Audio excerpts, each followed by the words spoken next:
Welcome to This Explainer. Today, we're unpacking the hidden psychological forces that truly determine our financial success, and we're drawing straight from the brilliant insights of Morgan Housel.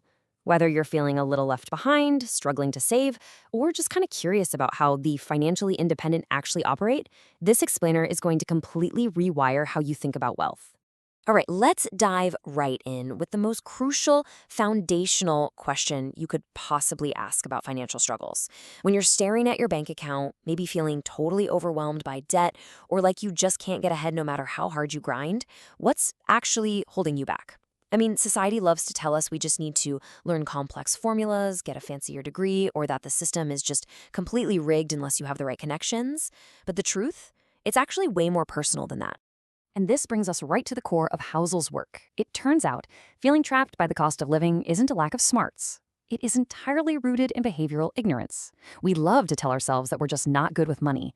But really, it's just a set of bad habits that are incredibly easy to fall into, especially in our modern world of credit cards and one-click buying. Getting good with money doesn't require a genius IQ. It literally just requires waking up from this behavioral ignorance. So to fix this, we're going to walk through 5 huge concepts today. 1. Behavior beats financial intelligence. 2. The trap of expectations. 3. Rich versus wealthy. 4. Purchasing your independence. And 5.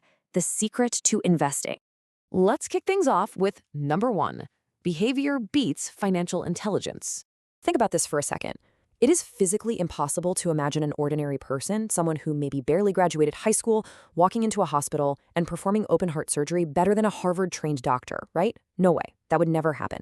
But listen, in finance, that happens every single day.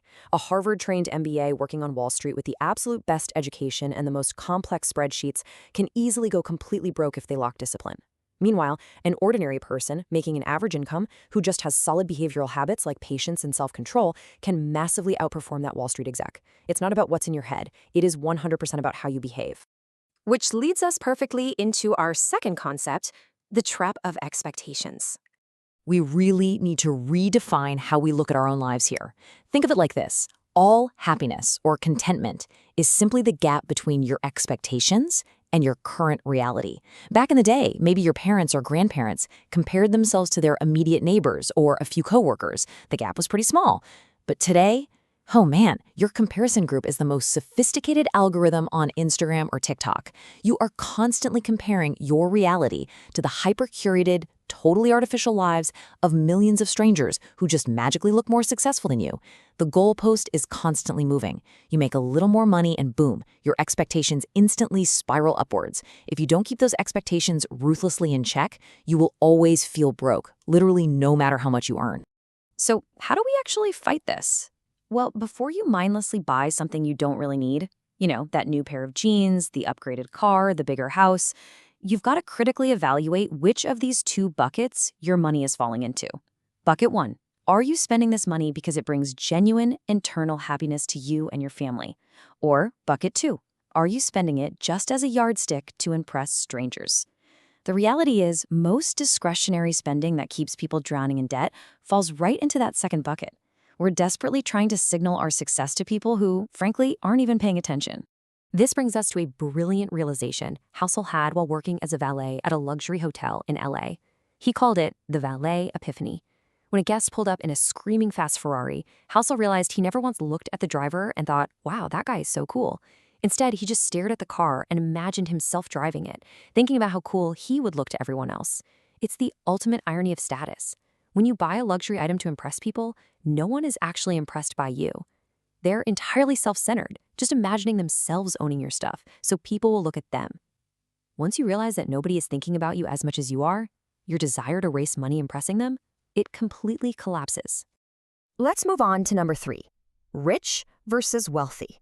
We throw these 2 words around interchangeably all the time, but they are entirely different concepts. Being rich simply means you currently have a high enough cash flow to buy flashy things. It's the visible money, right? The expensive dinners, the massive mortgage, the luxury cars. But being wealthy is the exact opposite. Wealth is the money you don't see. It's the unspent assets, the savings, the quiet investments just sitting in an account. Sure, being rich might get you some attention, but being wealthy, That gives you the ultimate prize, true psychological and physical independence. It gives you the freedom to wake up every single morning and say, I can do whatever I want today. You can really see the extreme ends of this spectrum when you look at history. Take the Vanderbilt heirs in the early 1900s. They were given massive, $500 million trust funds right from birth. Literally the richest people on the planet, but they were absolutely miserable. They had zero independence and were completely chained to the toxic social expectations of high society. Now flip that and look at Ronald Read. This guy was a gas station attendant and a janitor who lived a super modest life. But because he saved quietly and invested patiently, he died a multimillionaire and left millions to charity. He had absolute independence and total control over his own time. You see, you can be a billionaire and be completely beholden to others, or you can have a modest income and achieve pure, unadulterated freedom. Which brings us to our fourth point, purchasing your independence. All right, this right here is the ultimate mindset shift. Most people look at saving money as this massive, painful sacrifice. They think, why should I delay my gratification? If I have $100, I should spend it and enjoy my life right now. But we have got to stop viewing savings as a sacrifice. Instead, you need to view savings as a mandatory expense, exactly like paying your rent or your grocery bill. Because every single dollar you put into savings isn't just sitting there doing nothing. It is actively purchasing a piece of your future independence today. When you save $100, you are literally buying a piece of your future time that your boss or the bank can no longer control. To make this incredibly actionable right now, you need to use the 10% rule, and you need to automate it. It doesn't matter if you're making thousands on a corporate paycheck, or you just got a $50 tip from a restaurant shift, or you made $100 watching your neighbor's dog. Take 10% of it and send it straight to savings. And whenever possible, automate it right through your bank, so your emotional biases are completely removed from the equation. When you take the human behavior out of the system and just rely on automation, saving becomes this totally effortless background habit, rather than a massive daily struggle. And finally, concept number 5, the secret to investing. This single number reveals the ultimate cheat code to wealth. Warren Buffett is universally recognized as the greatest investor of all time, right? With a net worth well over $100 billion. But it might completely shock you to learn that 99% of that unimaginable wealth was accumulated after his 60th birthday. By 60, he was already a highly successful billionaire, for sure, but the astronomical explosion of his wealth happened in the decades after. This isn't just about picking the right stocks. This is the sheer compounding power of extraordinary patience. You don't have to be a genius investor. You just have to be an average investor for an above-average period of time. You absolutely do not need complicated Wall Street formulas to win the game of wealth. In fact, the more complicated your investments are, honestly, the less likely you are to stick with them. You really just need to follow these incredibly boring but highly effective steps. First, automate that consistent savings we just talked about. Second, put that money into basic, low-cost index funds that simply track the broader market. And third, and this is absolutely crucial, leave it alone for decades. Literally, do not touch it. Let compound interest do all the heavy lifting for you while you go out and actually enjoy your life.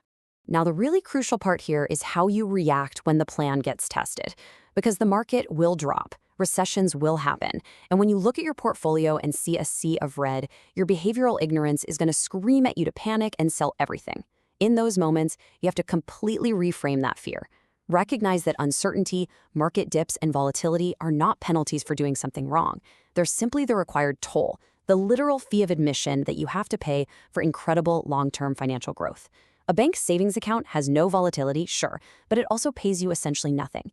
To get the massive rewards of the market, you've got to be willing to sit tight and pay the emotional fee of volatility. As we wrap up this explainer, I want to leave you with a really provocative thought.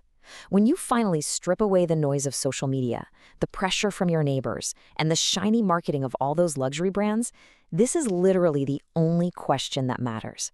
Would you rather use money as a tool for a better life or a yardstick to measure against others? True wealth isn't the flashy, debt-filled lifestyle that everyone sees. It is the quiet, unbreakable freedom that nobody sees. It's the ability to wake up and completely own your time. So which game are you going to play? Are you going to keep running on that endless treadmill of expectations, or are you going to start purchasing your own independence today? The choice is entirely yours. Thanks so much for joining me on this explainer, and I'll catch you in the next one.